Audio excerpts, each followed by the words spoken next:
Today we have Josh Tenenbaum. He's a professor here at MIT, leading the Computational Cognitive Science group. Among many other topics in cognition and intelligence, he is fascinated with the question of how human beings learn so much from so little, and how these insights can lead to build AI systems that are much more efficient at learning from data. So please give Josh a warm welcome. Thanks. All right, thank you very much. Thanks for having me. Excited to be part of what looks like really quite a very impressive lineup, especially starting after today. And it's, I think, quite a great opportunity to get to see perspectives on artificial intelligence from many of the leaders in industry and other entities working on this great quest. So I'm going to talk to you about some of the work that we do in our group, but also I'm going to try to give a broader perspective reflective of a number of MIT faculty, especially those who are affiliated with the Center for Brains, Minds, and Machines. So you can see up there on my affiliation.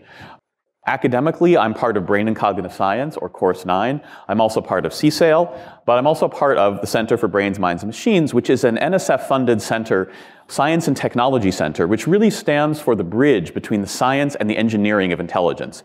It literally straddles Vassar Street in that we have CSAIL and BCS members. We also have partners at Harvard and other academic institutions. And again, what we stand for, I want to try to convey some of the specific things we're doing in the center and where we want to go with a vision that really is about jointly pursuing the science, the basic science of how intelligence arises in the human mind and brain, and also the engineering enterprise of how to build something increasingly like human intelligence in machines.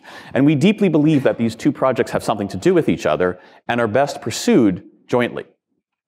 Now, it's a really exciting time to be doing anything related to intelligence or certainly to AI for all the reasons that, brought you all here. I don't have to tell you this. We have all these ways in which AI is kind of finally here. We finally live in the era of something like real practical AI.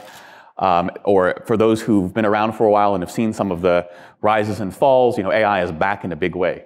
But from my perspective, and I think maybe this reflects, why we distinguish what we might call AGI from AI, we don't really have any real AI, basically. We have what I like to call AI technologies, which are systems that do things we used to think that only humans could do, and now we have machines that do them, often quite well, maybe even better than any human who's ever lived, right? Like a machine that plays Go. But none of these systems, I would say, are truly intelligent. None of them have anything like common sense. None of them have anything like the flexible general purpose intelligence that each of you might use to learn every one of these skills or tasks, right? Each of these systems had to be built by large teams of engineers working together, often for a number of years, often at great cost to somebody who's willing to pay for it. And each of them just does one thing. So AlphaGo might beat the world's best, but it can't drive to the match, or even tell you that what Go is. It can't even tell you that Go is a game because it doesn't even know what a game is, right? So what's missing? What is it that makes every one of your brains, maybe you can't beat the world's best in Go, but any one of you can get behind the wheel of a car. I think of this because my daughter is going to turn 16 tomorrow. If she lived in California, she'd have a driver's license. It's a little bit down the line for us here in Massachusetts. But she didn't have to be specially engineered by billion-dollar startups. And she got really into chess recently, and now she's taught herself chess by playing just and a handful of games basically. And she can do any one of these activities, and any one of us can. So what is it? What makes up the difference? Well, there's many things, right? I'll talk about the focus for us in our research, and a lot of us, again, in CBMM, is summarized here. What drives the successes right now in AI, especially in industry, okay, and all these AI technologies, is many things. But where the progress has been made most recently, and what's getting most of the attention, is, of course, deep learning, but other kinds of machine learning technologies, which essentially represent the maturation of a decades-long effort to solve the problem of pattern recognition. That means taking data and finding patterns in the data that tell you something you care about, like how to label a class or how to predict some other signal, okay? And pattern recognition is great. It's an important part of intelligence, and it's reasonable to say that deep learning as a technology has really made great strides on pattern recognition, and maybe even is coming close to solving the problems of pattern recognition. But intelligence is about many other things. Intelligence is about a lot more. In particular, it's about modeling the world. and think about all the activities that a human does to model the world that go beyond just, say, recognizing patterns in data, but actually trying to explain and understand what we see, for instance. Okay? Or to be able to imagine things that we've never seen, maybe even very different from anything we've ever seen, but might want to see, and then to set those as goals, to make plans and solve problems needed to make those things real. Or thinking about learning, again, some kinds of learning can be thought of as pattern recognition if you're learning sufficient statistics or weights in a neural net that are used for those purposes. But many activities of learning are about building out new models, right? Either refining, reusing, improving old models, or actually building fundamentally new models as you experience more of the world. And then think about sharing our models, communicating our models to others, modeling their models, learning from them. All these activities of modeling, these are at the heart of human intelligence, and it requires a much broader set of tools. So I want to talk about the ways we're studying these activities of modeling the world, and something in a pretty non-technical way about what are the kind of tools that allow us to capture these abilities. Now, I want to be very honest up front and to say this is just the beginning of a story, right? When you look at deep learning successes, that itself is a story that goes back decades. I'll say a little bit about that history in a minute. But where we are now is just looking forward to a future when we might be able to capture these abilities, at a really mature engineering scale. And I would say we are far from being able to capture all the ways in which humans richly, flexibly, quickly build models of the world at the kind of scale that, say, Silicon Valley wants, either big tech companies like Google or Microsoft or IBM or Facebook, or small startups, right? We can get there. And I think what I want to talk to you about here is one route for trying to get there, and this is the route that CBMM stands for. The idea that by reverse engineering how intelligence works in the human mind and brain, that will give us a route to engineering these abilities in machines. When we say reverse engineering, we're talking about science, but doing science like engineers. This is our fundamental principle. That if we approach cognitive science and neuroscience like an engineer, where so the output of our science isn't just a description of the brain or the mind in words, but in the same terms that an engineer would use to build an intelligent system, then that will be both the basis for a much more rigorous and deeply insightful science, but also direct translation of those insights into engineering applications. Now, I said before I talk a little bit about history, what I mean by that is this. Again, if part of what brought you here is deep learning, and I know even if you've never heard of deep learning before, which I'm sure is unlikely, you saw a good spectrum of that in the overview session last night. Okay. It's really interesting and important to look back on the history of where did techniques for deep learning come from, or reinforcement learning. Those are the two tools in the current machine learning arsenal that are getting the most attention. Things like backpropagation, or end-to-end stochastic gradient descent, or temporal difference learning, or Q-learning.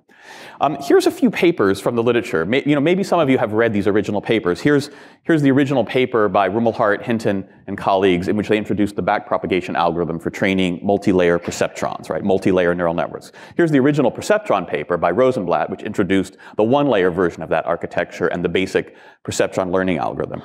Here's the first paper on sort of the temporal difference learning method for reinforcement learning from Sutton and Bartow.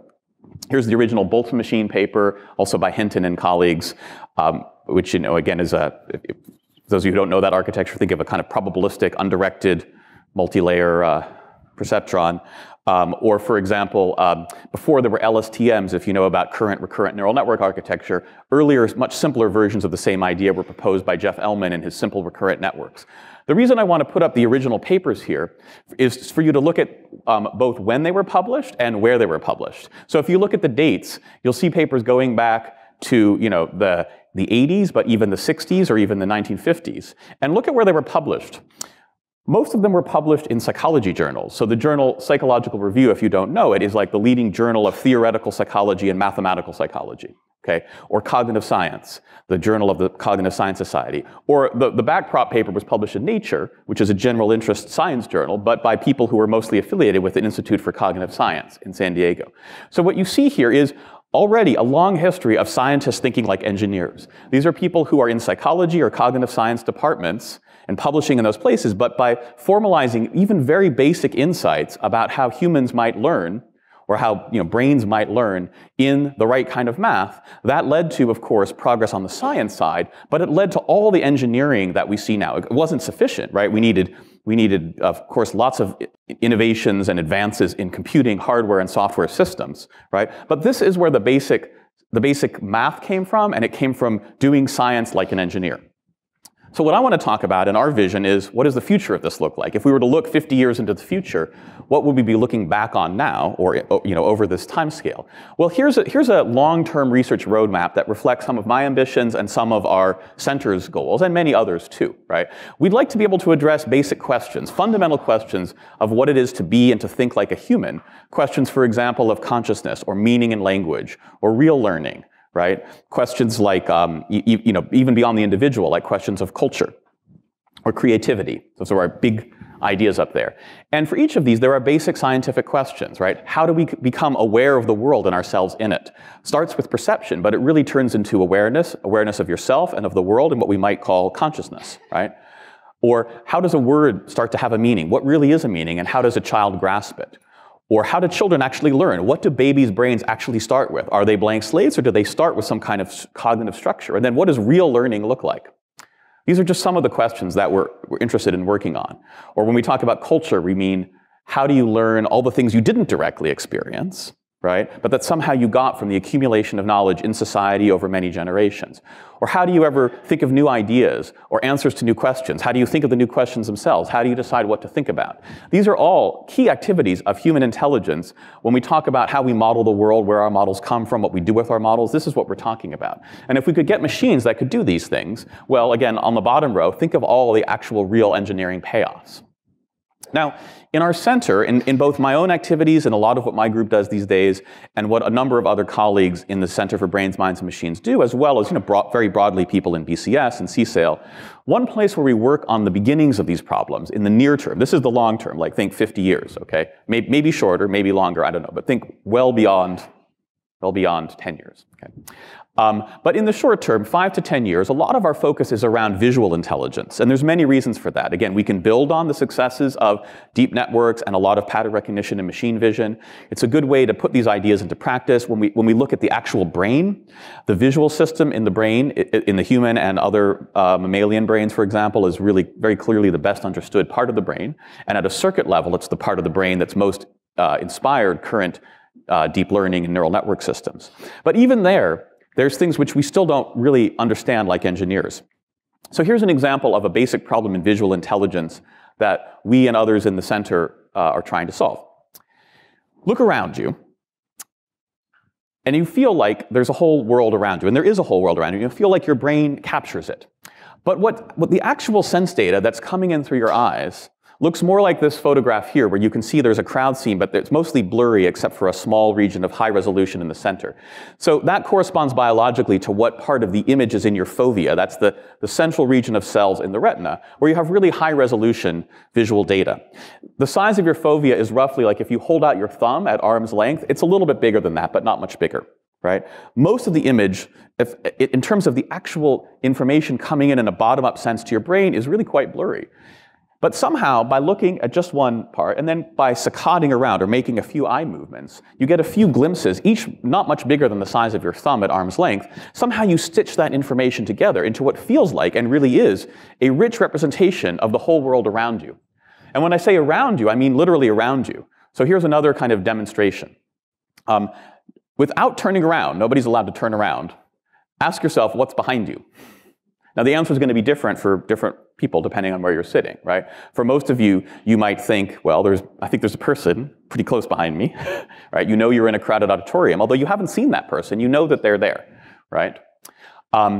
For people in the very back row, you know there isn't a person behind you, and you're conscious of being in the back row, right? You might be conscious that there's a wall right behind you. But now for the people who are in the room, not in the very back, think about how far behind you is the back, like where's the nearest wall behind you? So maybe we can call out, try a little demonstration. So I don't know, I'm pointing to someone there. Can you say something if you think I'm pointing at you? Well, I could have been pointing at you, but I'm pointing someone behind you. Okay, I'll point to you. Yeah, I'm pointing to you. All right, so how far is the nearest wall? Nope, you can't turn around. You've blown your chance. Sorry. Without turning around. Okay, so you were okay, do you see I'm pointing to you there with the tie? Okay, so without turning around, how far is the nearest wall behind you? Sorry, how far? 5 meters. Okay, well, I mean, that might be about right. No, other people can turn around. How about you? How far is the nearest wall behind you? 10 meters. Okay. That might be right, yeah. How about here? What do you think? 20, okay. So yeah, since I didn't grow up in the metric system, I barely know. But yeah, I mean, the point is that like each of you is surely not exactly right, but you're certainly within an order of magnitude. And I guess if we actually tried to measure, my guess is you're probably right within 50% or less. Often, maybe just 20% error.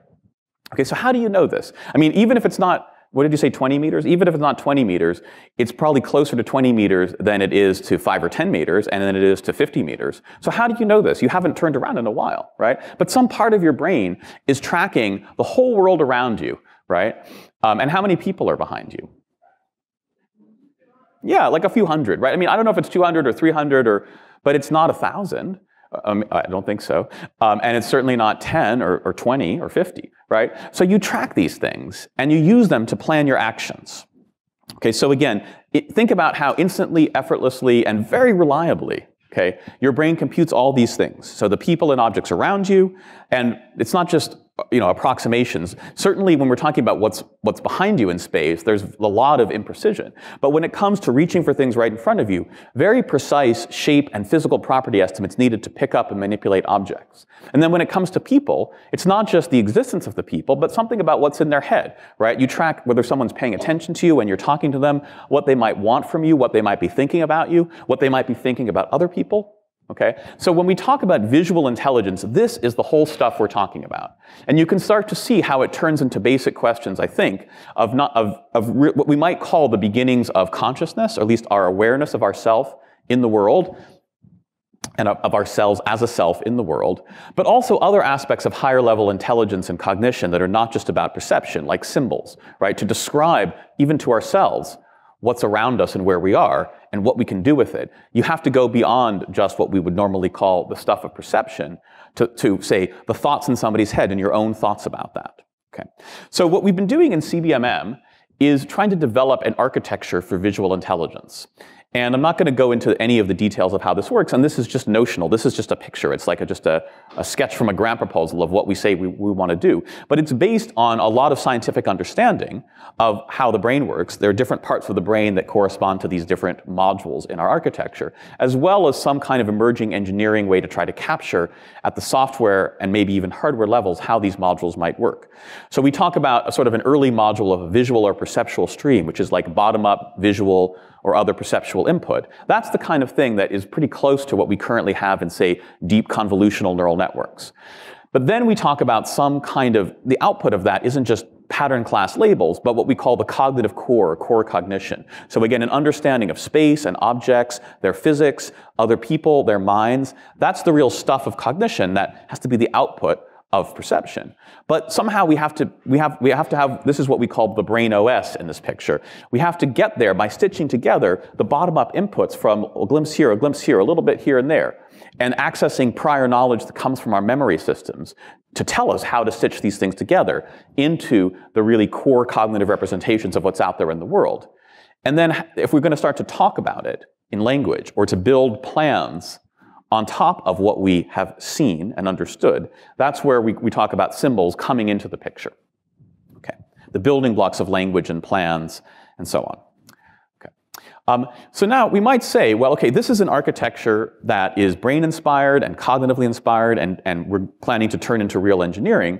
And you can say, well, do we need that? Maybe, again, I know this is a question you considered in the first lecture. Maybe the engineering toolkit that's currently been making a lot of progress in, let's say, industry, maybe that's good enough. Maybe, let's take deep learning, but to stand for a broader set of modern pattern recognition-based and reinforcement learning-based tools and say, okay, well, maybe that can scale up to this.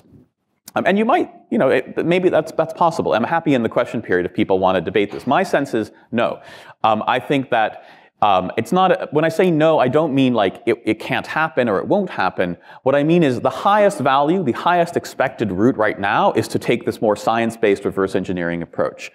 And that at least if you follow the current trajectory that industry incentives especially optimize for, it's not even really trying to take us to these things. So think about, for example, a case study of visual intelligence that is in some ways, as pattern recognition, very much of a success. It's again been mostly driven by industry. It's something that if you read in the news or even play around with in certain publicly available data sets, feels like we've made great progress. And this is an aspect of visual intelligence, which is sometimes called image captioning, or mapping images to text. Basically, there's been a bunch of systems. Here's a couple of press releases. I guess this one's about Google. Google's AI can now capture images almost as well as humans. Here's one's about Microsoft. A couple of years ago, I think, there were something like 8 papers all released onto arXiv around the same time from basically all the major industry computer vision groups, as well as a couple of academic partners, okay, which all driven by basically the same data set produced by some Microsoft researchers and other collaborators, trained a combination of deep convolutional neural networks, state-of-the-art visual pattern recognition, with recurrent neural networks, which had recently been developed for, basically kinds of neural statistical language modeling, glued them together and produced a system which made very impressive results in a big training set and a held-out test set, where the goal was to take an image and write a short sentence caption that would seem like the kind of way a human would describe that image. And these systems, surpassed human-level accuracy on the held-out test set from a big training set. But what you can see when you really dig into these things is there's often a lot of what I would call data set overfitting. It's not overfitting to the training set, but it's overfitting to whatever are the particular characteristics of this data set, wherever it came from, certain set of photographs and certain ways of captioning them, okay? Which even a big data set, it's not about quantity, it's more about the quality, the nature of what people are doing, all right? So one way to test this system is to apply it to what seems like basically the same problem, but not within a certain curated or built data set. And there's a convenient Twitter bot that lets you do this. So there's something called the Pick Desk bot, which takes one of the state-of-the-art industry AI captioning systems, a very good one. Again, this is not meant to, I'm not trying to critique these systems for what they're trying to do. I'm just trying to point out what they don't really even try to do. So this takes the Microsoft caption bot, and just every couple of hours takes a random image from the web, captions it, and uploads the results to Twitter. And a couple of months ago, when I prepared a first version of this talk, I just took a few days in the life of this Twitter bot. I didn't take every single image, but I took, most of the images in a way that was meant to be representative of the successes and the kinds of failures that such a system will make. So we can go through this, and it's a little bit entertaining and I think quite informative. So here's just a somewhat random sample of a few days in the life of one of these caption bots. So here we have a picture of a person holding, fortunately my screen is very small here and I can't read up there, so maybe you'll have to tell me what it says, but a person holding a cell phone. I guess I'll just read along with you. So we have a person holding a cell phone. Well, it's not a person holding a cell phone, but it's kind of close. It's a person holding some kind of machine. I don't even know what that is, but it's some kind of musical instrument, right? So that's a mixed success or failure. Here's a pretty good one, a group of people on a field playing football. I would call that A result, maybe even A+. Here's a group of people standing on top of a mountain. So less good. There's a mountain, but as far as I can tell, there's no people. But these systems like to see people because of both the combination, because in the data set they were trained on, there's a lot of people, and people often talk about people, okay? And the fact that you can appreciate both what I said and why it's funny, there you did some of my cognitive activities that this system is not even trying to do. Okay, here we've got a building with a cake. I'll go through these fast. Building with a cake, a large stone building with a clock tower. I think that's pretty good. I'd give that like a B+. There's no clock, but it's plausibly right. There might be a clock in there. There's definitely something like that. Here's a truck parked on the side of a building. I don't know, maybe a B-. There is a car on the side of a building, but it's not a truck, and it doesn't seem like the main thing in the image. Okay, here's a necklace made of bananas. Here's a large ship in the water. This is pretty good. I give this like an A- or B+ because there is a ship in the water, but it's not very large. It's really more of like a tugboat or something. Here's a sign sitting on the grass. In some sense, that's great. No, but in another sense, it's really missing what's actually interesting and important and meaningful to humans. Here's a garden is in the dirt. A pizza sitting on top of a building. A small house with a red brick building. That's pretty good, although a kind of weird way of saying it. A vintage photo of a pond. That's good. They like vintage photos. A group of people that are standing in the grass near a bridge. Again, there's 2 people, and there's some grass, and there's a bridge, but it's really not what's going on. A person in a yard. Okay, kind of. A group of people standing on top of a boat. There's a boat, there's a group of people, they're standing, but again, the sentence that you see is more based on a bias of what people have said in the past about images that are only vaguely like this. A clock tower is lit up at night. That's really, I think, pretty impressive. A large clock mounted to the side of a building, a little bit less so. A snow-covered field, very good. A building with snow on the ground, a little bit less good. There's no snow, it's white.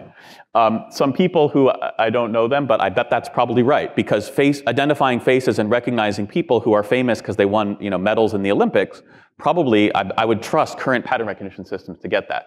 A painting of a vase in front of a mirror, less good. Also a famous person there, but we didn't get him. A person walking in the rain, again, there is sort of a person and there's some puddles, but not, a group of stuffed animals. A car parked in a parking lot, that's good. A car parked in front of a building, less good. A plate with a fork and knife. A clear blue sky. Okay, so you get the idea. Again, like if you actually go and play with this system, partly because I think my friends at Microsoft told me they've improved it some. This is partly for entertainment values. I chose what also would be the funnier examples. So I want to be quite honest about this. And these are, I'm not trying to take away what are impressive AI technologies. But I think it's clear that there's a sense of understanding any one of these images, that it's important to see that even when it seems to be correct, right, if it can make the kind of errors that it makes, that even when it seems to be correct, it's probably not doing what you're doing, and it's probably not even trying to scale towards the dimensions of intelligence that we think about when we're talking about human intelligence. Okay. Another way to put this, I'm going to show you a really insightful blog post from one of your other speakers. So in a couple of days, I'm not sure, you're going to have Andrej Karpathy, who's one of the leading people in deep learning. This is a really great blog post he wrote a couple of years ago when he was, I think, still at Stanford. He got his PhD from Stanford. He worked at Google a little bit on some early big neural net AI projects there. He was at OpenAI. He was one of the founders of OpenAI, and recently he joined Tesla as their director of AI research. But about 5 years ago, he was looking at the state of computer vision from a human intelligence point of view and lamenting how far away we were. Okay, so this is the title of his blog post, The State of Computer Vision and AI, We Are Really, Really Far Away. And he took this image, which was a sort of a famous image in its own right. It was a popular image of Obama back when he was president, kind of playing around as he liked to do when he was on tour. So if you take a look at this, you can see, you probably all can recognize the previous president of the United States, but you can also get the sense of where he is and what's going on, and you might see people smiling, and you might get the sense that he's playing a joke on someone. Can you see that? Right? So how do you know that he's playing a joke and what that joke is? Well, as Andrej goes on to talk about in his blog post, if you think about all the things that you have to really deploy in your mind to understand that, it's a huge list. Of course, it starts with seeing people and objects and maybe doing some face recognition, but you have to do things like, for example, notice his foot on the scale and understand enough about how scales work that when a foot presses down, it exerts force, that the scale is sensitive. It doesn't just magically measure people's weight, but it does that somehow through force. You have to see who can see that he's doing that and who cannot see that he's doing that, right? In particular, the person on the scale, and why some people can see that he's doing that and can see that some other people can't see it, why that makes it funny to them, okay? And someday, we should have machines that can understand this, but hopefully you can see why the kind of architecture that I'm talking about would be the building blocks or the ingredients to be able to get them to do that. Now, I prepared a version of this talk a few months ago, and I wrote to Andrej, and I said I was going to use this, and I was curious if he had any reflections on this, and where he thought we were relative to 5 years ago, because certainly a lot of progress has been made. But he said, here's his email. I hope he doesn't mind me sharing it. But I mean, again, he's a very honest person, and that's one of the many reasons why he's such an important person right now in AI. Okay, he's both very technically strong and honest about what we can do, what we can't do. And as he says, well, what does he say? It's nice to hear from you. It's fun you should bring this up. I was also thinking about writing a return to this. And in short, basically, I don't believe we've made very much progress, right? He points out that in his long list of things that you'd need to understand the image, we have made progress on some. The ability to, again, detect people and do face recognition for well-known individuals, okay? But that's kind of about it, all right? And he wasn't particularly optimistic that the current route that's being pursued in industry is anywhere close to solving or even really trying to solve these larger questions. If we give this image to that caption bot, what we see is, again, represents the same point. So here's the caption bot. It says, I think it's a group of people standing next to a man in a suit and tie, right? So that's right? As far as it goes. It just doesn't go far enough. And the current ideas of build a data set, train a deep learning algorithm on it, and then repeat, aren't really even, I would venture, trying to get to what we're talking about. Or here's another, I'll just give you one other example of a couple of photographs from my recent vacation in a nice warm tropical locale, which I think illustrate ways in which, again, the gap where we have machines that can, say, beat the world's best at Go, but can't even beat a child at tic-tac-toe. Now, what do I mean by that? Well, of course, we don't even need reinforcement learning or deep learning to build a machine that can win or tie, do optimally in tic-tac-toe. But think about this. This is a real tic-tac-toe game, which I saw on the grass outside my hotel, right? What do you have to do to look at this and recognize that it's a tic-tac-toe game? You have to see the objects. You have to see what's, in some sense, there's a 3x3 grid, but it's only abstract, right? It's only delimited by these ropes or strings, okay? It's not actually a grid in any simple geometric sense, all right? But yet a child can look at that, and indeed here's an actual child who was looking at it and recognize, oh, it's a game of tic-tac-toe, and even know what they need to do to win, namely put the X and complete it, and now they've got 3 in a row, right? That's literally child's play. Okay. You show this sort of thing, though, to one of these, image understanding caption bots, and I think it's a close-up of a sign. Okay. Again, saying that this is a close-up of a sign is not the same thing, I would venture, as a cognitive or computational activity that's going to give us what we need to, say, recognize the objects, to recognize it as a game, to understand the goal, and how to plan to achieve those goals. Whereas this kind of architecture is designed to try to do all of these things, ultimately, right? And I bring in these examples of games or jokes to really show where perception goes to cognition, and all the way up to symbols, right? So to get objects and forces and mental states, that's the cognitive core. But to be able to get goals and plans and what do I do or how do I talk about it, that's symbols. Okay.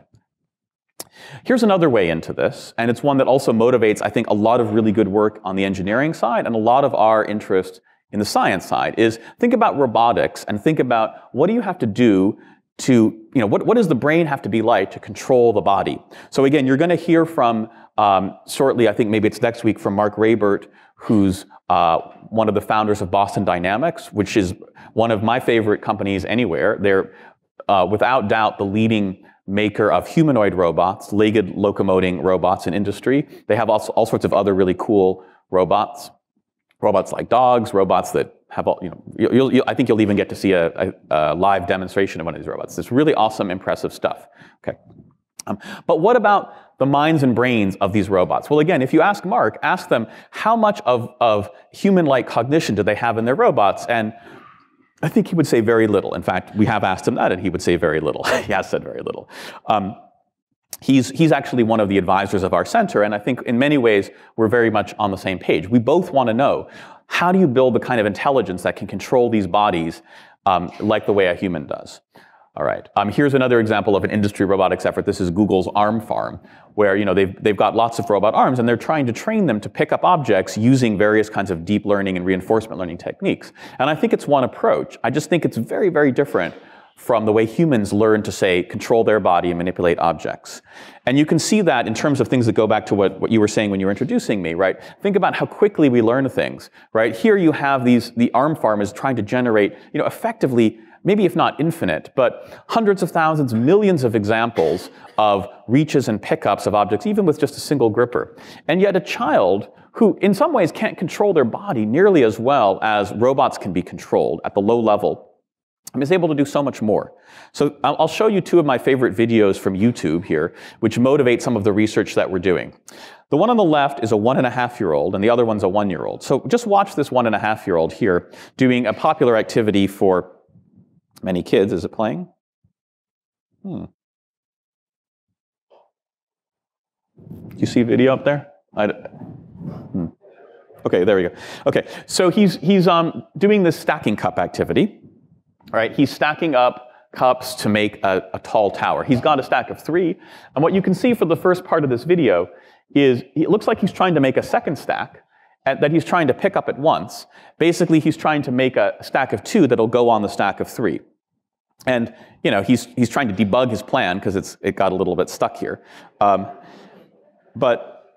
think about, again, if you know anything about robots manipulating objects, even just what he just did, no robot can decide to do that and actually do it, right? At some point, he's almost got it. It's a little bit tricky, but at some point he's going to get that stack of 2.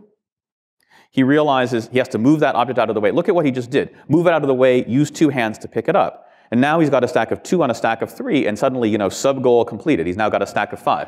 And he gives himself a hand because he knows he accomplished a key waypoint along the way to his final goal. That's a kind of early symbolic cognition, right? To understand that I'm trying to build a tall tower, but a tower is made up of little towers. It's, and you can take a tower and put it on top of another tower, or stack a stack on a stack, and you have a bigger stack, right? So think about how he goes from bottom-up perception to the objects, to the physics needed to manipulate the objects, to the ability to make even those early kinds of symbolic plans. At some point, he keeps doing this. He puts another stack on there. I'll just jump to the end. Oops, sorry, you missed. Sorry. He gets really excited, and he gives himself another big hand, but falls over. Okay. Again, Boston Dynamics now has robots that could pick themselves up after that. That's really impressive, again. But all the other stuff to get to that point, we don't really know how to do in a robotic setting. Or think about this baby here. This is a younger baby. This is one of the internet's very most popular videos because it features a baby and a cat. But the baby's doing something interesting. He's got the same cups, but he's decided to try a new thing. So think about creativity. He's decided that his goal is to stack up cups on the back of a cat, I guess. He's asking, how many cups can I fit on the back of a cat? Well, 3. Let's see, can I fit more? Let's try another one. Okay. Well, he can't fit more than 3, it turns out. And then it's not working. So he changes his goal. Now his goal appears to be to get the cups on the other side of the cat. Now watch that part when he reaches back behind him there. I'll just pause it there for a moment. So when he just reached back there, that's a particularly striking moment in the video. It shows a very strong form of what we call in cognitive science object permanence. Okay. That's the idea that you represent objects as these permanent, enduring entities in the world, even when you can't see them. In this case, he hadn't seen or touched that object behind him for like at least a minute, right? Maybe much longer, I don't know. And yet he still knew it was there, and he was able to incorporate it in his plan, right? There's a moment before that when he's about to reach for it, but then he sees this other one, right? And it's only when he's now exhausted all the other objects here that he can see, he's like, okay, now time to get this object and bring it into play, right? So think about what has to be going on in his brain for him to be able to do that, right? That's like the analog of you understanding what's behind you, okay? It's not that these things are impossible to capture machines, far from it. It's just that like training a deep neural network or any kind of pattern recognition system, we don't think is going to do it. But we think by reverse engineering how it works in the brain, we might be able to do it. I believe we can do it. Okay. It's not just humans that do this kind of activity. Here's a couple of, again, rather famous videos. You can watch all of these on YouTube. Crows are famous object manipulators and tool users, but also orangutans, other primates, rodents. We can watch, here, let me pause this one for a second. If we watch this orangutan here, he's got a bunch of big Legos, and over the course of this video, he's building up a stack of Legos. It's really quite impressive. Keep just jumping to the end. There's actually some controversy out there of whether this video is a fake. But the controversy isn't about, it's not like whether it was, I don't know, done with computer animation. Some people think the video was actually filmed backwards, that a human built up the stack and the orangutan just slowly disassembled it piece by piece. And it turns out it's remarkably hard to tell whether it's played forward or backwards in time. And people have argued over little details because, it would be quite impressive if an orangutan actually was able to build up this really impressive stack of Legos. But I would submit that it would be almost as impressive if he disassembled it. Think about the activity. I mean, if I wanted to disassemble that, the easiest thing to do would just be to knock it over. That's really all most robots could do. But to piece by piece disassemble it, even if it's played backwards like this, that's still a really impressive act of symbolic planning on physical objects. Or here you've got this famous mouse. This you can find on the internet under the mouse versus cracker video. And what you'll see here over the course of this video is a mouse valiantly and mostly hopelessly struggling with a cracker that they're hoping to bring back to their nest. I guess it's a very appealing big meal. And at some point, after just trying to get it over the wall, at some point the mouse just gives up because it's just never going to happen. And he just goes away. Except that because even mouses can dream, or mice can dream, at some point he decides, okay, I'm just going to come back for one more try.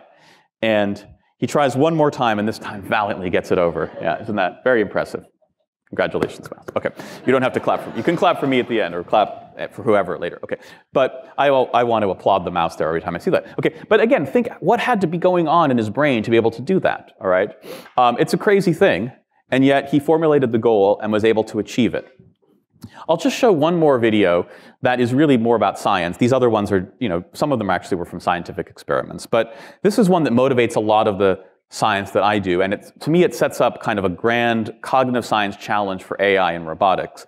It's from an experiment with humans, again 18-month-olds or 1.5-year-olds. So the kids in this experiment were the same age as the first baby I showed you, the one who did the stacking. And 18 months is really a very, very good age to study if you're interested in intelligence, for reasons we can talk about later if you're interested. This is from a very famous experiment done by two psychologists, Felix Wernicke and Michael Tomasello.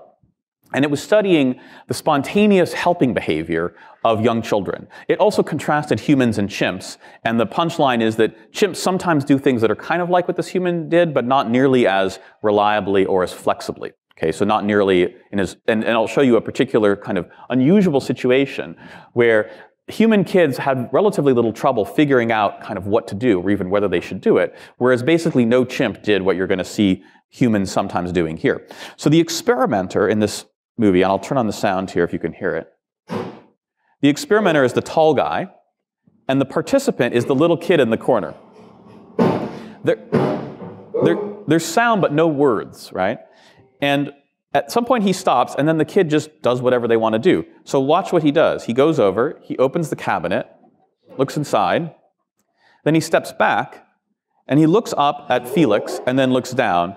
Okay, and then the action is completed. Now, I want you to watch it one more time and think about what's got to be going inside the kid's head to understand this. To understand, so it seems like what it looks like to us is the kid figured out that this guy needed help and helped him. And the paper is full of many other situations like this. This is just one, okay? But the key idea is that the situation is somewhat novel.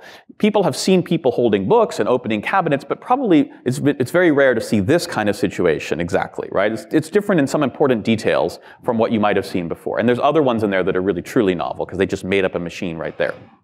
Okay, but somehow he has to understand causally from the way the guy's banging the books against the thing that it's sort of both a symbol, but it's also somehow he's got to understand what he can do and what he can't do, and then what the kid can do to help. And I'll show this again, but really just watch. The main part I want you to see is I'll just sort of skip ahead.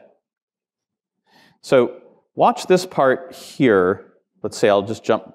Right now he's about to look up. He looks up and makes eye contact, and then his eyes look down.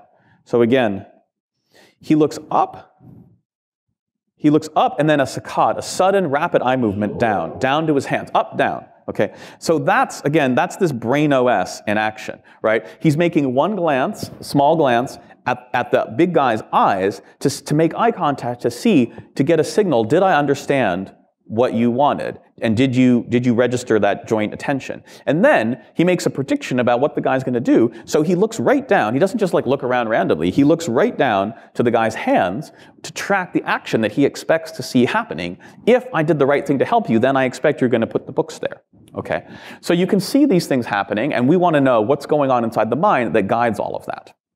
All right, so that's the sort of big scientific agenda that we're working on over the next few years, where we think some kind of understanding of human intelligence in scientific terms could lead to all sorts of AI payoffs. In particular, suppose we could build a robot that could do what this kid and many other kids in these experiments do, to say help you out around the house without having to be programmed or even really instructed, just to kind of get a sense, oh yeah, you need a hand with that? Sure, let me help you out. Okay, even 18-month-olds will do that. Sometimes not very reliably or effectively. Sometimes they'll try to help and really do the opposite, right? But imagine if you could take the flexible understanding of humans' actions, goals, and so on, and make those reliable engineering technology. That would be very useful. And it would also be related to, say, machines that you could actually start to talk to and trust in some ways, right? That shared understanding. So how are we going to do this? Well, let me spend the rest of the time talking about how we try to do this, right? Some of the technology that we're building both in our group and more broadly to try to make these kinds of architectures real. And I'll talk about 2 or 3 technical ideas, again, not in any detail. All right. One is the idea of a probabilistic program. So this is a kind of, think of it as computational abstraction that we can use to capture the common sense knowledge of this core cognition. So when I say we have an intuitive understanding of physical objects and people's goals, how do I build a model of that model you have in the head?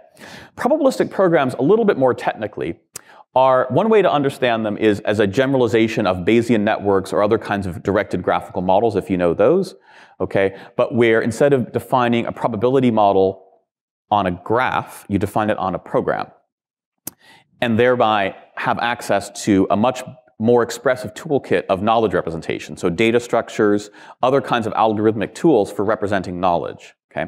But you still have access to the abilities to do probabilistic inference, like in a graphical model, but also causal inference in a directed graphical model. So for those of you who know about graphical models, that might make some sense to you. But just more broadly, what this is, think of this as a toolkit that allows us to combine several of the best ideas, not just of the recent deep learning era, but if you look back over the whole scope of AI and as well as cognitive science, I think there's 3 or 4 ideas and more, but definitely like 3 ideas we can really put up there that have proven their worth and have risen and fallen in terms of each of these had ideas when the mainstream of the field thought this was totally the way to go and every other idea was obviously a waste of time, and also had its time when many people thought it was a waste of time. Okay, and these 3 big ideas I would say are, first of all, the idea of symbolic representation or symbolic languages for knowledge representation, probabilistic inference in generative models to capture uncertainty, ambiguity, learning from sparse data, and in their hierarchical setting, learning to learn, right? And then, of course, the recent developments with neural-inspired architectures for pattern recognition. Okay, each of these things, each of these ideas, symbolic languages, probabilistic inference, and neural networks, has some distinctive strengths that are real weak points of the other approaches, right? So to take one example that I haven't really talked about here, people in the, but you mentioned as an outstanding challenge for neural networks, transfer learning, or learning to take knowledge across a number of previous tasks to transfer to others. This is a real challenge and has always been a challenge in a neural net, okay? But it's something that's addressed very naturally and very scalably in, for example, a hierarchical Bayesian model. And if you look at some of the recent attempts, really interesting attempts within the deep learning world to try to get kinds of transfer learning and learning to learn, they're really cool, okay? But many of them are in some ways kind of reinventing within a neural network paradigm ideas that people, maybe just 10 or 15 years ago developed in very sophisticated ways in, let's say, hierarchical Bayesian models, okay? And a lot of attempts to get sort of symbolic algorithm-like behavior in neural networks, again, are really, they're very small steps towards something which is a very mature technology in computer systems and programming languages. Probabilistic programs, I'll just sort of advertise mostly, are a way to combine the strengths of all of these approaches, to have knowledge representations which are as expressive as anything that anybody ever did in the symbolic paradigm, that are as flexible at dealing with uncertainty and sparse data as anything in the probabilistic paradigm, but that also can support pattern recognition tools to be able to, for example, to do very fast, efficient inference in very complex scenarios. And there's a number of that's the kind of conceptual framework. There's a number of actually implemented tools. I point to here on the slide a number of probabilistic programming languages which you can go explore. For example, there's one that was developed in our group a few years ago, almost 10 years ago now, called Church, which was the antecedent of some of these other languages built on a functional programming core. So Church is a probabilistic programming language built on the lambda calculus, or really in Lisp, basically. But there are many other more modern tools, especially if you are interested in neural networks. There are tools like, for example, Pyro or ProbTorch or Bayesflow that try to combine all these ideas in or for example, Gen here, which is a project of Vikash Mansingha's probabilistic computing group. These are all things which are just in the very beginning stages, very, very alpha. But you can find out more about them online or by writing to their creators. And I think this is a very exciting place where the convergence of a number of different AI tools are happening. And this will be absolutely necessary for making the kind of architecture that I'm talking about work. Another key idea, which we've been building on in our lab, and I think, again, many people are using some version of this idea, but maybe a little bit different from the way we're doing it, is the version of this idea that I like to talk about is what I call the game engine in the head. So this is the idea that it's really what the programs are about. When I talk about probabilistic programs, I haven't said anything about what kind of programs we're using. We're just basically, these probabilistic programming languages at their best, and Church, the language that was developed by Noah Goodman and Vikash and others, and Dan Roy in our group some 10 years ago, was intended to be a Turing-complete probabilistic programming language. So any probability model that was computable, or for whose inferences, conditional inferences are computable, you could represent in these languages. But that leaves completely open what kind of program I'm gonna write to model the world. And I've been very inspired in the last few years by thinking about the kinds of programs that are in modern video game engines. So again, probably most of you are familiar with these, but and increasingly they're playing a role in all sorts of ways in AI. But these are tools that were developed by the video game industry to allow a game designer to make a new game without having to do most of the hard technical work from scratch, but rather to focus on the characters, the world, the story, okay, the things that are more interesting for designing a novel game. In particular, if we want a player to explore some new three-dimensional world, but to have them be able to interact with the world in real time and to render nice-looking graphics in real time in an interactive way as the player moves around and explores the world, or if you want to populate the world with non-player characters that will behave in an even vaguely intelligent way. Okay, game engines give you tools for doing all of this without having to write all of graphics from scratch or all of physics, the rules of physics from scratch. So what are called game physics engines, and in some sense are a set of principles, but also hacks from Newtonian mechanics and other areas of physics that allow you to simulate plausible-looking physical interactions in very complex worlds, very approximately, but very fast. There's also what's called game AI, which are basically very simple planning models. So let's say I want to have an AI in the game that is like a guard that guards a base, and a player is going to attack this base. So back in the old Atari days, like when I was a kid, the guards would just be like random things that would fire missiles kind of randomly in random directions at random times, right? But let's say you want a guard to be a little intelligent, so to actually look around and I see the player, and then to actually start shooting at you and to even maybe pursue you. So that requires putting a little AI in the game. And you do that by having basically simple agent models in the game. So what we think, and some of you might think this is crazy, and some of you might think this is a very natural idea. I get both kinds of reactions. What we think is that these tools of fast approximate renderers, physics engines, and sort of very simple kinds of AI planning are an interesting first approximation to the kinds of common sense knowledge representations that evolution has built into our brains. So when we talk about the cognitive core, or how do babies start, ways in which a baby's brain isn't a blank slate, one interesting idea is that it starts with something like these tools, and then wrapped inside a framework for probabilistic inference, that's what we mean by probabilistic programs, that can support many activities of common sense perception and thinking. So I'll just give you one example, what we call this intuitive physics engine. Okay, so this is work that we did in our groups, that Pete Battaglia and Jess Hamrick started this work about 5 years ago now, where we showed people, in some sense, and this is also an illustration of a kind of experiment that you might do. When I keep talking about science, like I'll show you now a couple of experiments, right? So we would show people simple physical scenes, like these blocks world scenes, and ask them to make a number of judgments. And the model we built does basically a little bit of probabilistic inference in a game-style physics engine. It perceives the physical state and imagines a few different possible ways the world could go over the next 1 or 2 seconds to answer questions like, will this stack of blocks fall? Or if they fall, how far will they fall? Or which way will they fall?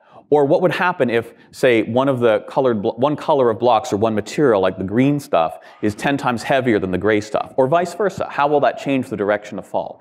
Or look at those red and yellow blocks, some of which look like they should be falling but aren't. So why?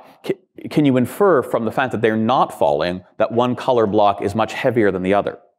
Or let me show you a sort of a slightly weird task. It's like other behavioral experiments. Sometimes we do weird things so that we can test ways in which you use your knowledge that you didn't just learn from pattern recognition, but use it to do new kinds of tasks that you'd never seen before.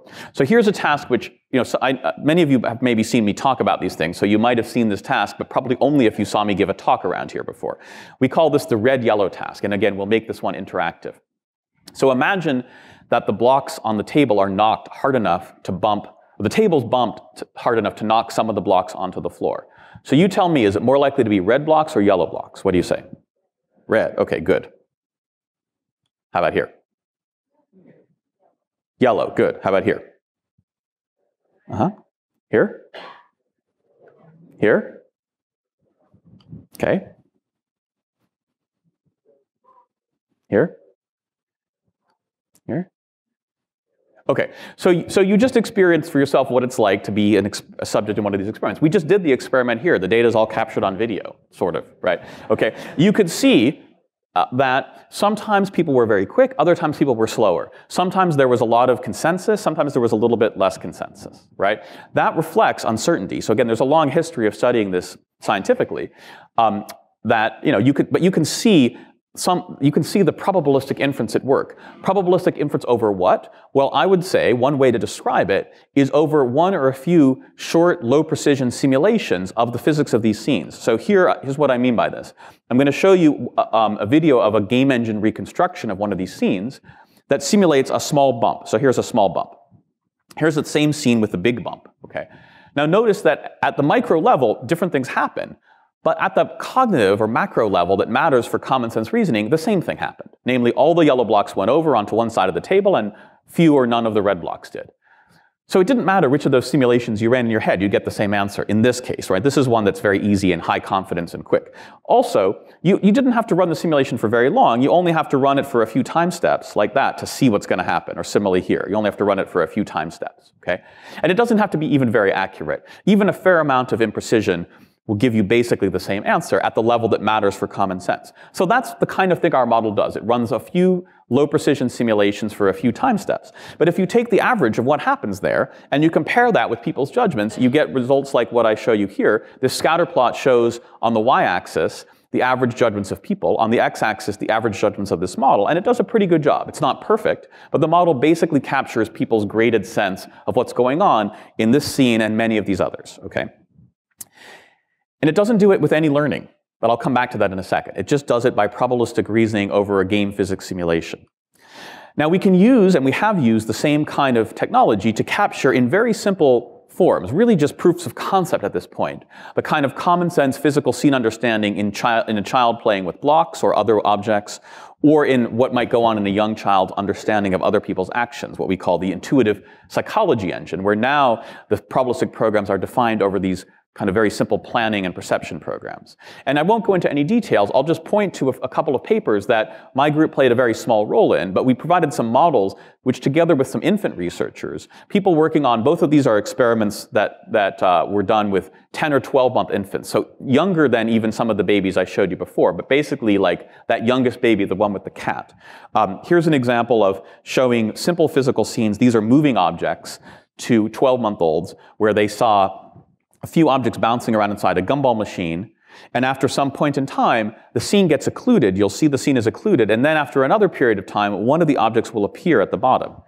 And the question is that the object you expected to see or not? Is it expected or surprising? The standard way you study what infants know is by what's called looking time methods. Just like an adult, if I show you something that's surprising, you might look longer, okay? If you're bored, you'll look away, all right? So you can do that same kind of thing with infants, and by measuring how long they look at a scene, you can measure whether you've shown them something surprising or not, all right? There are literally hundreds of studies, if not more, using looking time measures to study what infants know. But only with this paper that we published a few years ago did we have a quantitative model where we're able to show a relation between inverse probability in this case and surprise. So things which were objectively lower probability under one of these probabilistic physics simulations across a number of different manipulations of how fast the objects were, where they were when the scene was occluded, how long the delay was, various physically relevant variables, how many objects there were of one type or another. Infants' expectations connected with this model. Or another paper that we published, that one was done, the experiments there were done by Erno Teglas and Luca Bonatti's lab.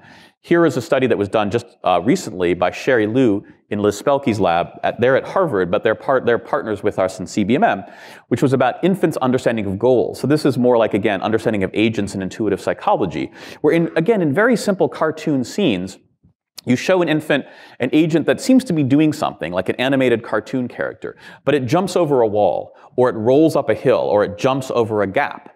And the question is, basically, how much does the agent want the goal that it seems to be trying to achieve? And what this study showed, okay, and the models here were done by Tomer Ullman, was that infants appeared to be sensitive to the physical work done by the agent. The more work the agent did, in the sense of the integral of force applied over a path, the more the infants thought the agent wanted the goal. We think of this as representing what we've sometimes called the naive utility calculus. So the idea that there's a basic calculus of cost and benefit. We take actions which are a little bit costly to achieve goal states which give us some reward. That's the most basic way, the oldest way to think about rational intentional action. And it seems that even 10-month-olds understand some version of that, where the cost can be measured in physical terms. Okay, I see I'm running a little bit behind on time, and I wanted to leave some time for discussion. So I'll just go very quickly through a couple of other things, and happy to stay around at the end for discussion. Okay, What I showed you here was the science. Where does the engineering go? So one thing you can do with this is, say, build a machine system that can look not at a little animated cartoon like these baby experiments, but a real person doing something. And again, combine physical cost and constraints of actions with some understanding of the agent's utilities. That's the math of planning to figure out what they wanted. So look in this scene here and see if you can judge which object the woman is reaching for. So you can see there's a grid of 4x4 objects. There's 16 objects here, and she's going to be reaching for one of them. It's going to play in slow motion, but raise your hand when you know which one she's reaching for. Okay, so just watch and raise your hand when you know which one she wants. Okay, so most of the hands are up by now. All right, and notice I was looking at your hands, not here, but what happened is most of the hands were up at about the time when that gray, or when that dashed line shot up, okay? That's not human data. You provided the data. This is our model. So our model is predicting, more or less, when you're able to say what her goal was, okay? It's well before she actually touched the object. How does the model work? Again, I'll skip the details, but it does the same kind of thing that our models of those infants did. Namely, but in this case, it does it with a full body model from robotics. So we use what's called the Mujoko physics engine, which is a standard tool in robotics for planning physically efficient reaches of, say, a humanoid robot. And we say, we can give this planner program a goal object as input. We can give it each of the possible goal objects as input and say, plan the most physically efficient action, so the one that uses like the least energy to get to that object. And then we can do a Bayesian inference. This is the probabilistic inference part. The program is the Mujoko planner, okay? But then we can say, I want to do Bayesian inference to work backwards from what I observed, which was the action, to the input to that program. What goal was provided as input to the planner? And here you can see the full array of 4x4 possible inputs, and those bars that are moving up and down, that's the Bayesian posterior probability of how likely each of those was to be the goal. And what you can see is it converges on the right answer, at least, well, it turns out to be the ground truth right answer, but it's also the right answer according to what people think, with about the same kind of data that people took. Now you might say, well, okay, sure, if I just wanted to build a system that could detect what somebody was reaching for, I could generate a training data set of this sort of scene and train something up to analyze patterns of motion. But again, because the engine in your head actually does something we think more like this, it does what we call inverse planning over a physics model. It can apply to much more interesting scenes that you haven't really seen much of before. So take the scene on the left, right, where again you see somebody reaching for one of a 4x4 array of objects, but what you see is a strange kind of reach. Can you see why he's doing a strange reach? Up there, it's a little small, but you can see that he's reaching over something, right? It's actually a pane of glass, right? Do you see that? And then there's this other guy who's helping him, who sees what he wants and hands him the thing he wants. So how does the guy in the foreground see the other guy's goal? How does he infer his goal and know how to help him? And then how do we look at the two of them and figure out who's trying to help who? Or that in a scene like this one here, that it's not somebody trying to help somebody, but rather the opposite. Okay, so here's a model on the left of how that might work, right? And we think this is the kind of model needed to tackle this sort of challenge here, right? Basically, it's a model, we take this model of planning, sort of maximal expected utility planning, which you can run backwards, but then we recursively nest these models inside each other. So we say an agent is helping another agent if this agent is acting apparently to us, seems to be maximizing an expected utility. That's a positive function of that agent's expectation about another agent's expected utility. And that's what it means to be a helper.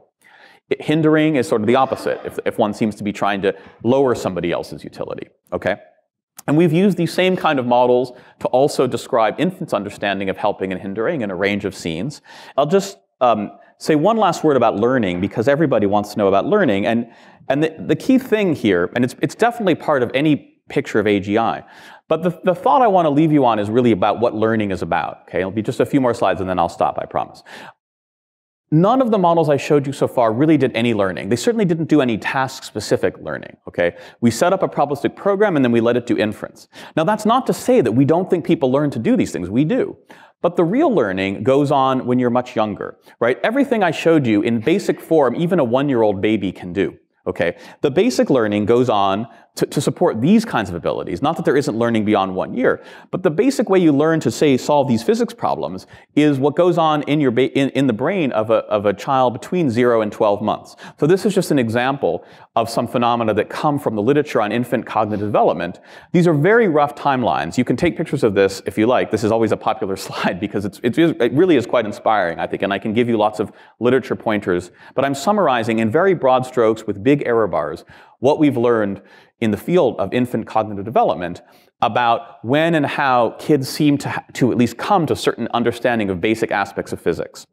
So if you really want to study how people learn to be intelligent, a lot of what you have to study are kids at this age. You have to study what's already in their brain at 0 months and what they learn and how they learn between 4, 6, 8, 10, 12, and so on, and on up beyond that, okay?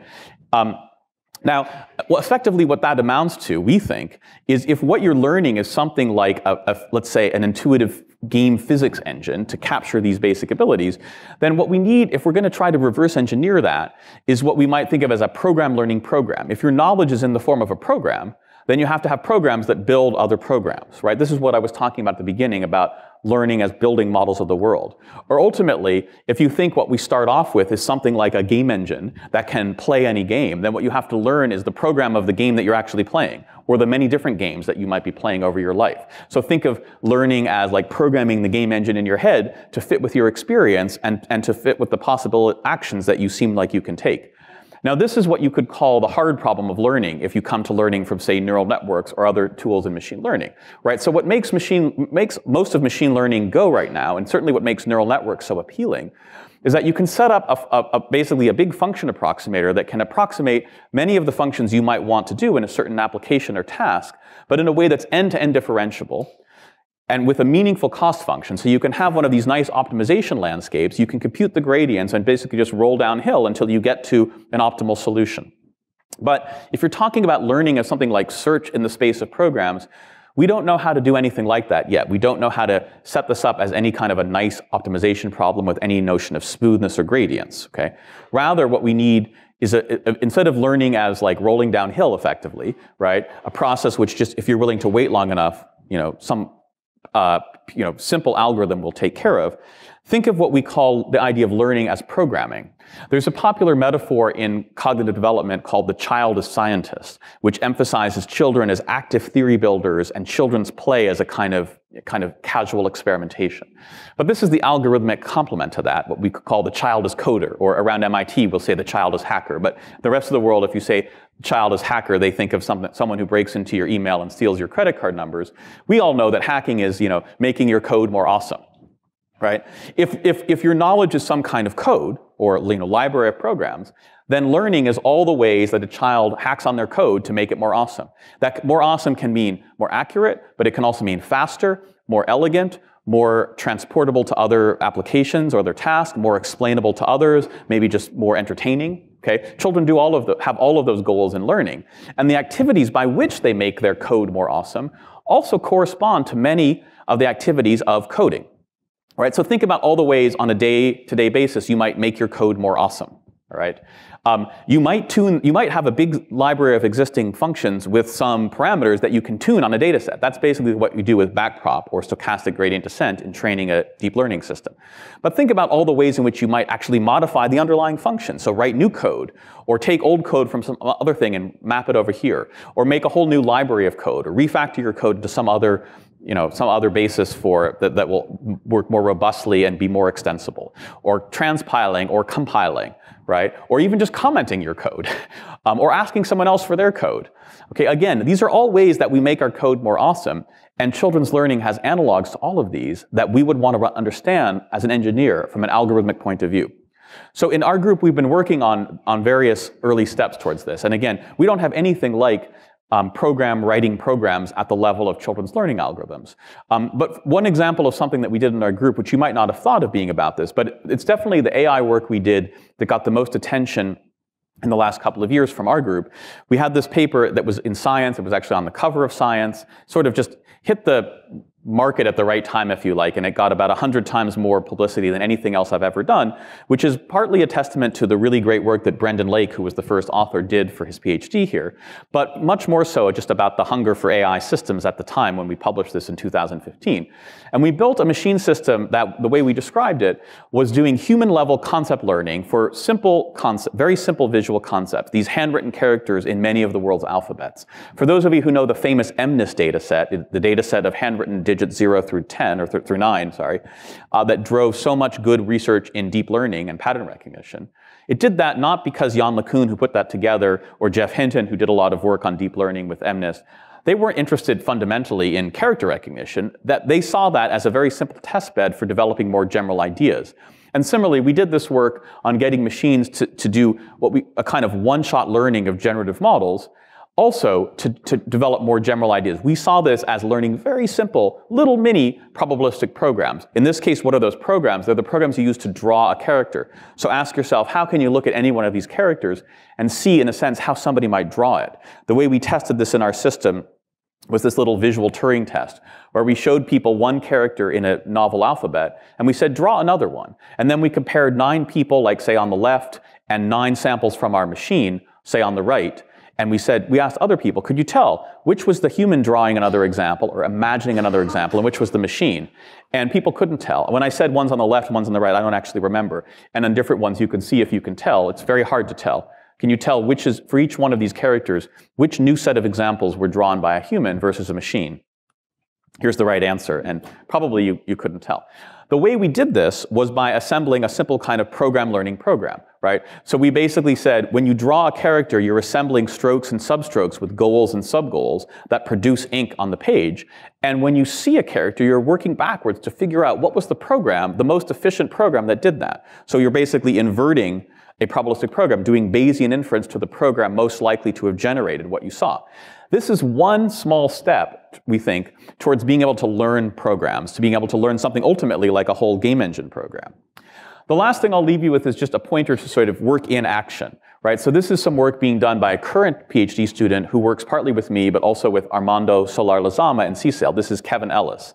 It's an example of what's now, I think, again, an emerging, exciting area in AI, well beyond anything that we're doing, is combining techniques from where Armando comes from, which is the world of programming languages, not machine learning or AI, but tools from programming languages which can be used to automatically synthesize code. Okay, with the machine learning toolkit, in this case, a kind of Bayesian minimum description length idea, to be able to make, again, what is really one small step towards machines that can learn programs by basically trying to efficiently find the shortest, simplest program which can capture some data set. So we think by combining these kinds of tools, in this case, let's say from Bayesian inference over programs, with a number of tools that have been developed in other areas of computer science that don't look anything or haven't been considered to be machine learning or AI, like programming languages, it's one of the many ways that going forward, we're going to be able to build smarter, more human-like machines. So just to end then, what I've tried to tell you here is first of all, identify the ways in which human intelligence goes beyond pattern recognition to really all these activities of modeling the world. Okay? To give you a sense of some of the domains where we can start to study this in common sense scene understanding, for example, or something like one-shot learning, for example, like what we were just doing there, or learning is programming the engine in your head. Okay? And to give you a sense of some of the technical tools, probabilistic programs, program synthesis, game engines, for example, as well as a little bit of deep learning, that bringing together, we're starting to be able to make these things real. Okay? Now, that's the science agenda and the reverse engineering agenda, but think about, for those of you who are interested in technology, what are the many big AI frontiers that this opens up? So the one I'm most excited about is this idea which I've highlighted here in our big research agenda. This is the one I'm most excited about to work on for the, it could be the rest of my career, honestly. But it's really what is the oldest and maybe the best dream of AI researchers of how to build a human-like intelligent system, a real AGI system. It's the idea that Turing proposed when he proposed the Turing test, or Marvin Minsky proposed this at different times in his life, or many people have proposed this, right? Which is to build a system that grows into intelligence the way a human does, that starts like a baby and learns like a child. And I've tried to show you how we're starting to be able to understand those things, what a baby's mind starts with, how children actually learn. And looking forward, we might imagine that someday we'll be able to build machines that can do this. I think we can actually start working on this right now. And that's something that we're doing in our group. So if that kind of thing excites you, then I encourage you to work on it, maybe even with us. Or if any one of these other activities of human intelligence excite you, I think taking the kind of science-based reverse engineering approach that we're doing, and then trying to put that into engineering practice, this is not just a possible route, but I think it's quite possibly the most valuable route that you could work on right now, to try to actually achieve at least some kind of artificial general intelligence, especially the kind of intelligence AI system that's going to live in a human world and interact with humans. There's many kinds of AI systems that could live in worlds of data that none of us can understand or will ever live in ourselves. But if you want to build machines that can live in our world and interact with us the way we are used to interacting with other people, then I think this is a route that you should consider. Okay, thank you.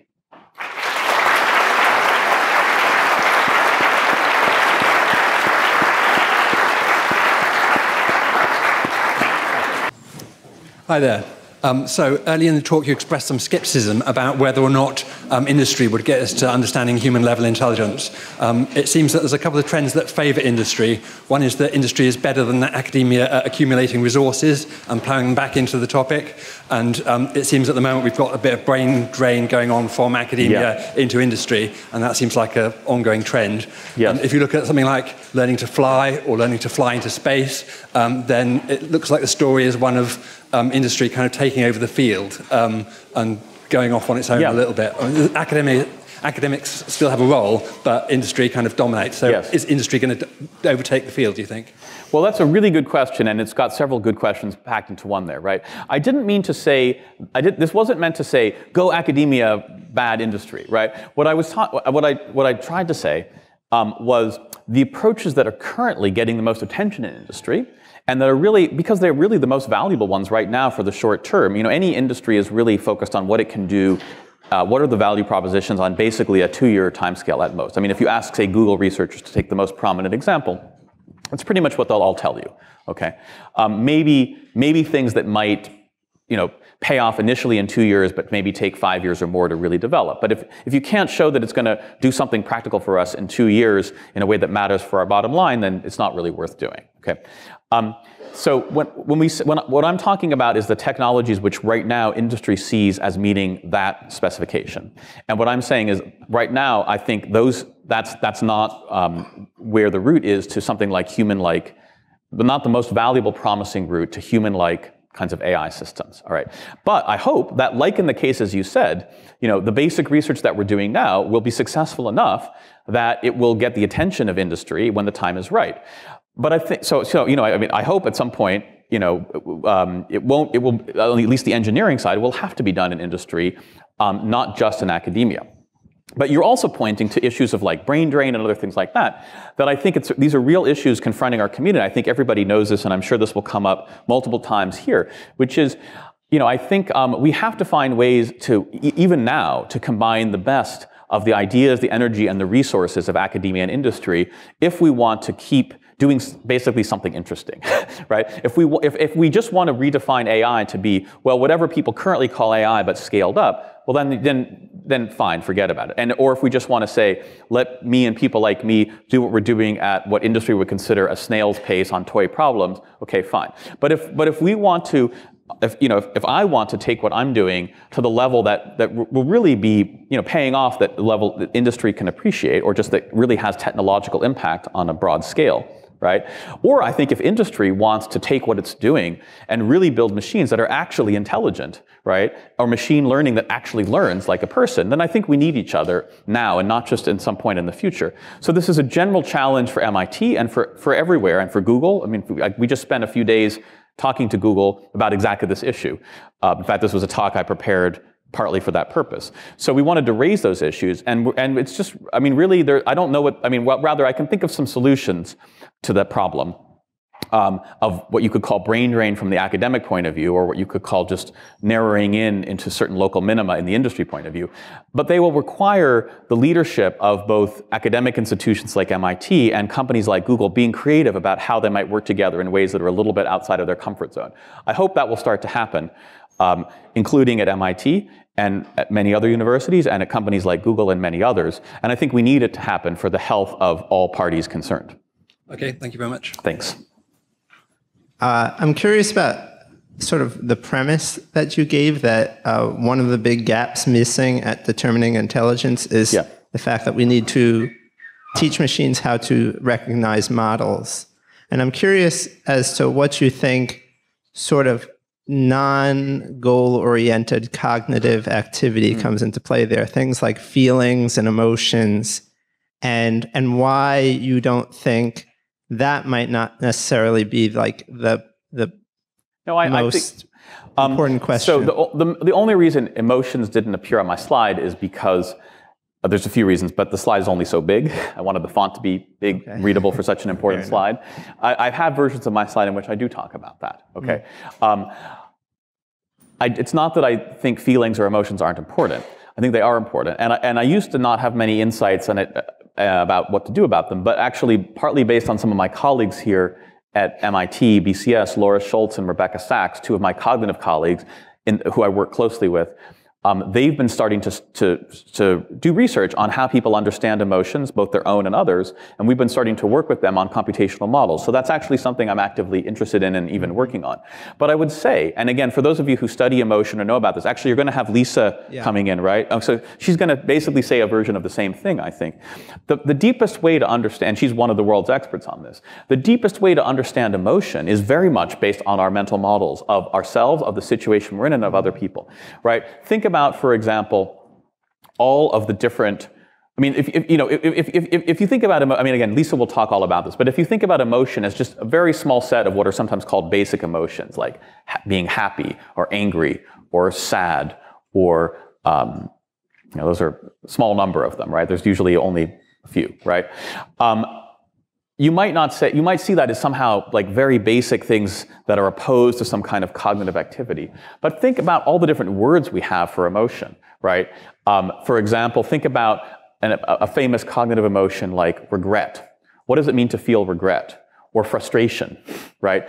To know both for yourself when you're not just feeling kind of down or negative, but you're feeling regret. That means something like, I have to feel like there's a situation that came out differently from how I hoped, and I realize I could have done something differently, right? So that means you have to be able to understand, you have to have a model. You have to be able to do a kind of counterfactual reasoning and to think, oh, if only I had acted a different way, then I can predict that the world would have come out differently, and that's the situation I wanted, but instead it came out this other way, right? Or think about frustration. Again, that requires something like understanding, okay, I've tried a bunch of times, I thought this would work, but it doesn't seem to be working, maybe I'm ready to give up. Those are very important human emotions.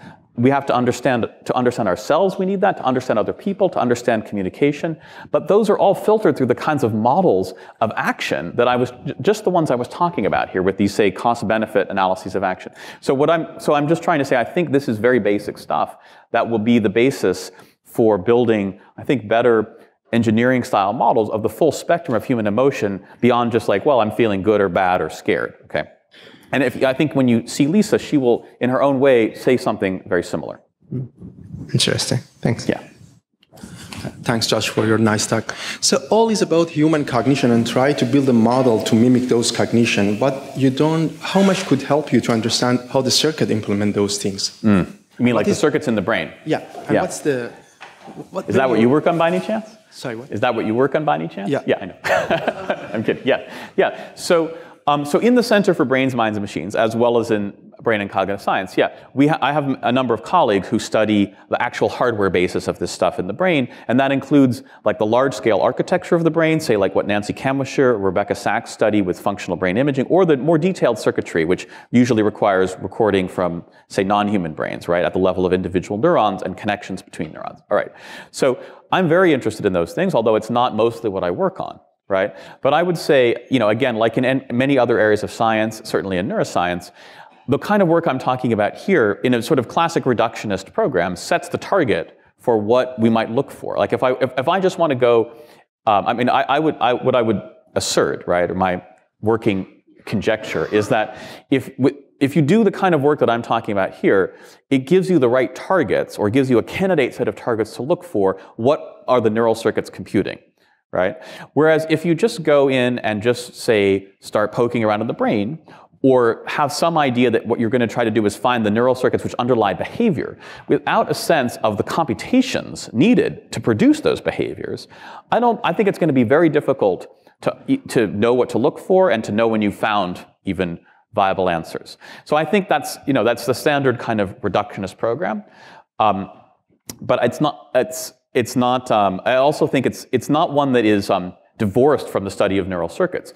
It's also one, if you look at the broad picture of reverse engineering, it's one where neural circuits and understanding the circuits in the brain play an absolutely critical role. Okay, I would say when you look at the brain at the hardware level as an engineer, I'm mostly looking at the software level, right? But when you look at the hardware level, there are some remarkable properties.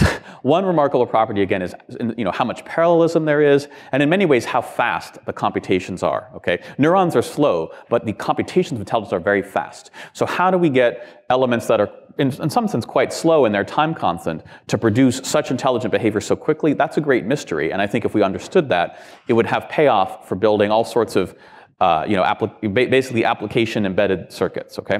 But also, maybe most important, is the power consumption. And again, many people have noted this, right? If you look at the power consumption, the power that the brain consumes, like, what did I eat today? Okay, almost nothing. My daughter, again, she's doing an internship here. She literally yesterday, all she ate was a burrito. And yet she wrote 300 lines of code for her internship project on a really cool computational linguistics project. So somehow she turned a burrito into, a model of child language acquisition. Okay, but how did she do that? Or how do any of us do this, right? Where if you look at the power that we consume when we simulate even a very, very small chunk of cortex on our conventional hardware, or we do any kind of machine learning thing, we have systems which are very, very, very, very far from the power of the human brain computationally, but in terms of physical energy consumed, way past what any individual brain is doing. So how do we get circuitry of any sort, biological or just any physical circuits, to be as smart as we are with as little energy as we are? This is a huge problem for basically every area of engineering, right? If you want to have any kind of robot, the power consumption is a key bottleneck. Same for self-driving cars. If we want to build AI without contributing to global warming and climate change, let alone use AI to solve climate change, we really need to address these issues, and the brain is a huge guide there, right?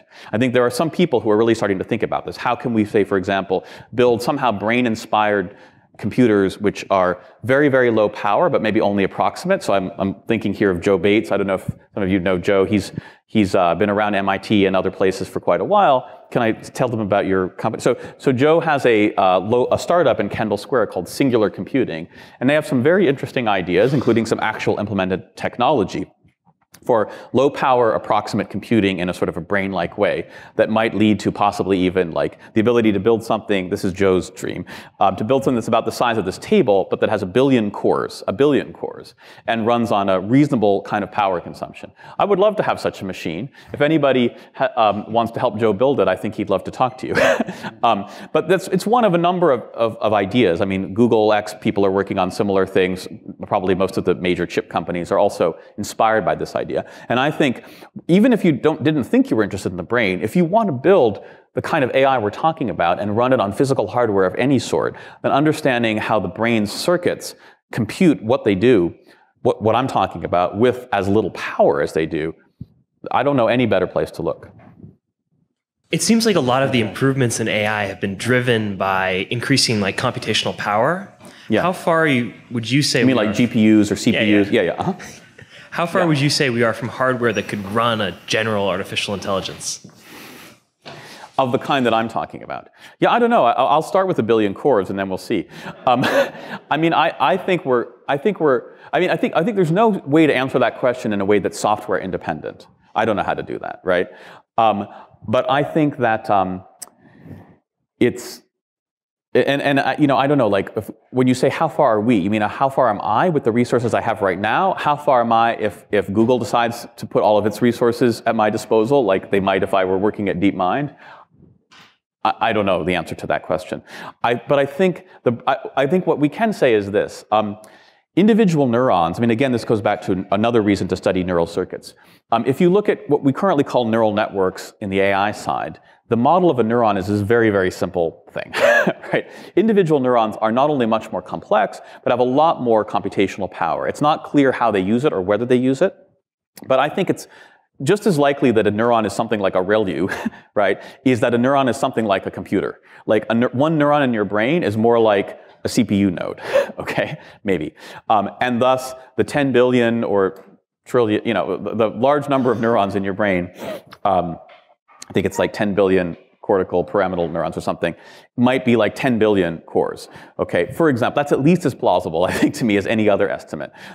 I think we're definitely on the underside with very big error bars. So I completely agree that, or if this is what you might be suggesting, going back to my answer to your question, I don't think we're going to get to what I'm talking about at anything like a real brain scale without major innovations on the hardware side.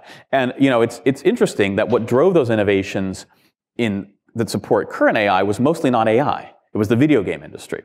When I point to the video game engine in your head, that's a similar thing that was driven by the video game industry on the software side. I think we should all play as many video games as we can and contribute to the growth of the video game industry.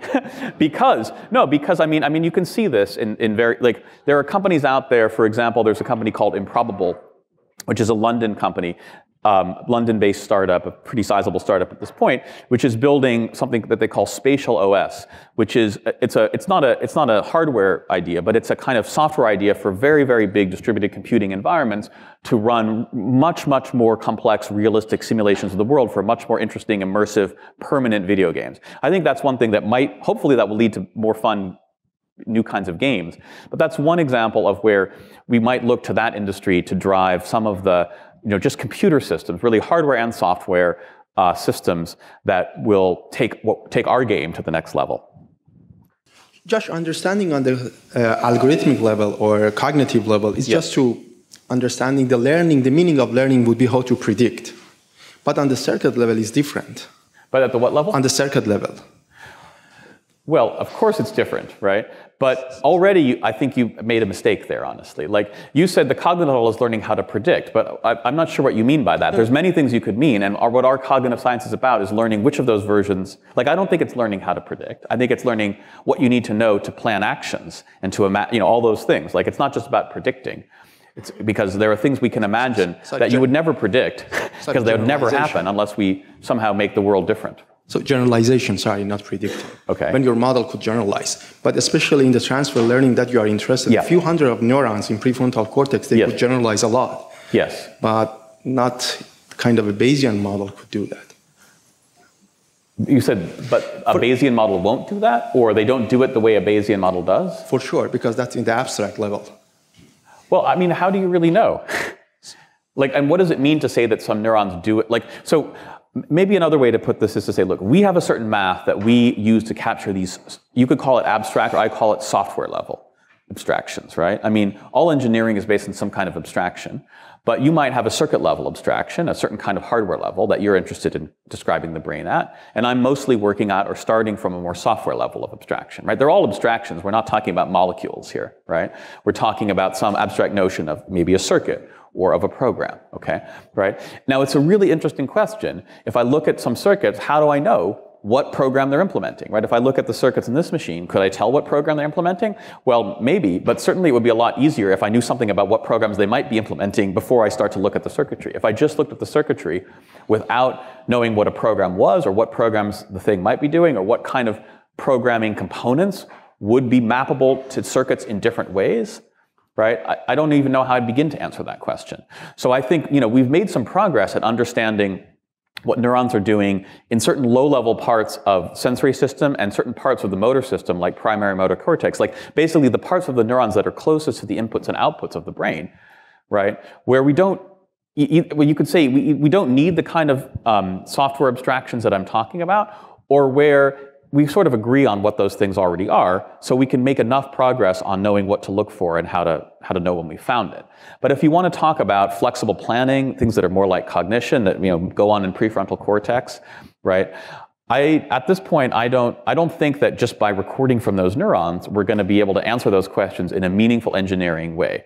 A way that any engineer, software, hardware, whatever, could really say, yeah, okay, I get it. I get those insights in a way that I can engineer with. And that's what my goal is, right? So that's my goal to do at the software level, the hardware level, or the entire systems level, connecting them.